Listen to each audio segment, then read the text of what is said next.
Ya, di sini saya ingin sedikit menceritakan tentang bagaimana kegiatan pembelajaran saat saya bersekolah di SD, SMP, SMA sampai menyelesaikan pendidikan tinggi atau kuliah.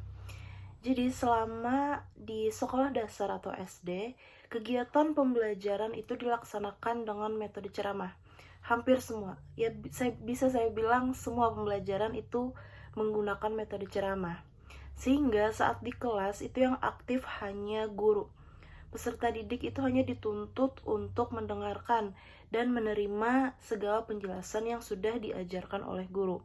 Bisa disebut bahwa saat di SD dulu itu guru adalah sebagai dewa, maha mengetahui segala pengetahuan.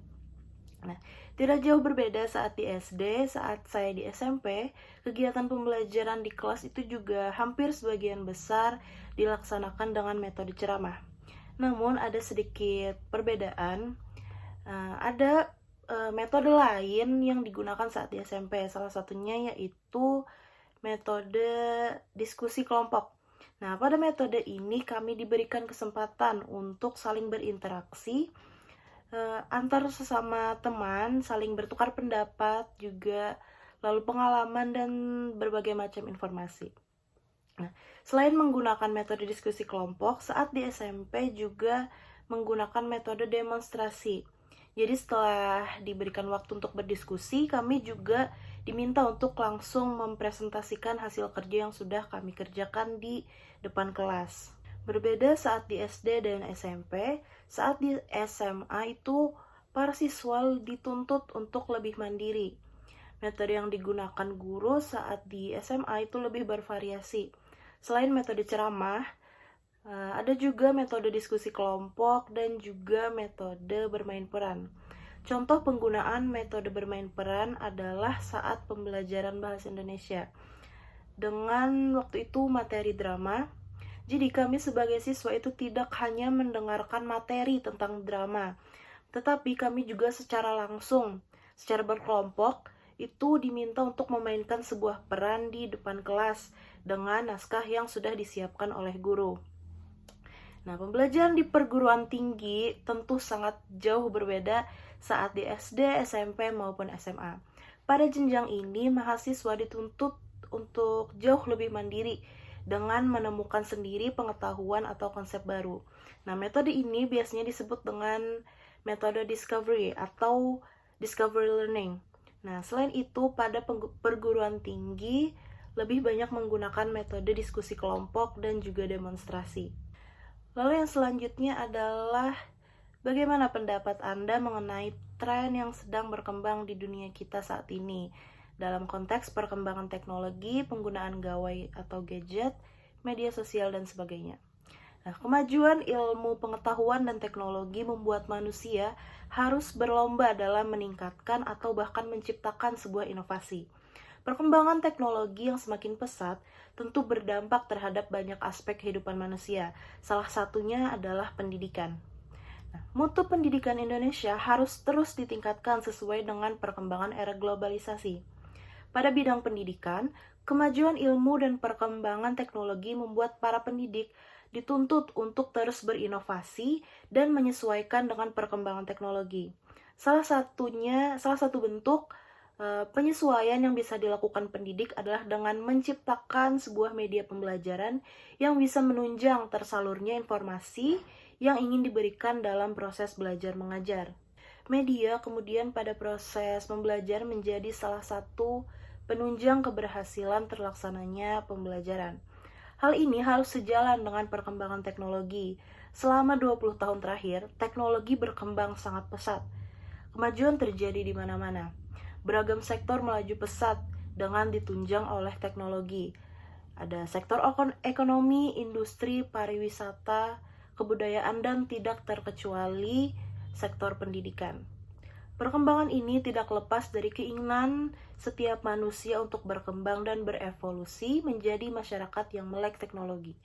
Teknologi berkembang dengan tujuan untuk memudahkan masyarakat dalam melakukan setiap pekerjaannya. Meskipun demikian, ada beberapa dampak negatif dari kemajuan teknologi. Namun, dalam hal ini, dampak negatif dari perkembangan pesat teknologi tidak menjadi topik utama. Sebagai masyarakat komunal, setiap individu harus memandang perkembangan teknologi sebagai sesuatu yang netral. Seperti halnya pisau yang memiliki beragam fungsi, tergantung pada pemilik si pisau. Begitu juga dengan teknologi. Teknologi harus difungsikan sedemikian rupa dan terencana agar dampak negatif dari perkembangan teknologi ini tidak merugikan masyarakat sebagai pengguna.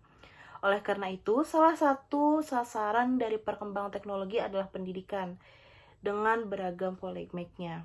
Perkembangan teknologi dalam bidang pendidikan yang begitu cepat harus diimbangi pula oleh para pendidik yang siap sebagai pengguna teknologi tersebut. Pertanyaan selanjutnya adalah bagaimana pendapat Anda mengenai karakteristik peserta didik saat ini dibandingkan dengan masa ketika saya sekolah dulu?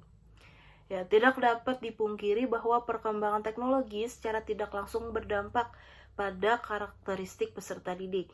Saat saya sekolah dulu, perkembangan teknologi tidak secepat sekarang, sehingga karakteristik peserta didik masa saya dulu itu masih diarahkan atau dituntun oleh orang tua dan juga guru.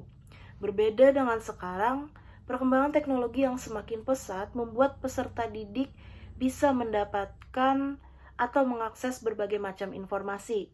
Kecepatan informasi yang didapat harus juga diimbangi oleh SDM atau sumber daya manusia yang memadai.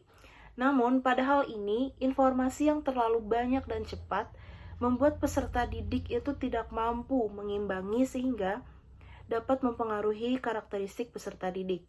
Pengaruh tersebut karena mereka melihat berbagai budaya, entah budaya barat, budaya asing, dan budaya lainnya yang mungkin bertentangan dengan budaya kita di Indonesia.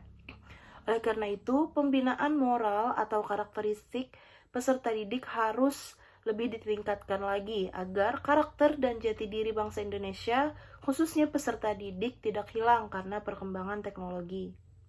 Pertanyaan selanjutnya adalah, pada rilis terbaru 2022, skor PISA Indonesia dalam kemampuan literasi adalah 366 dengan rata-rata skor negara OECD yaitu 476.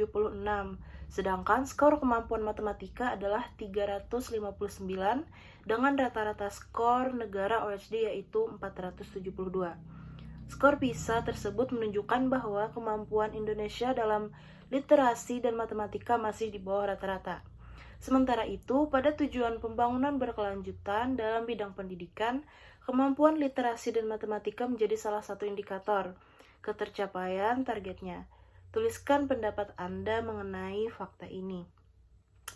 Ya, hal ini merupakan tugas bagi guru untuk memberikan perbaikan kualitas pembelajaran bagi peserta didik saat di kelas.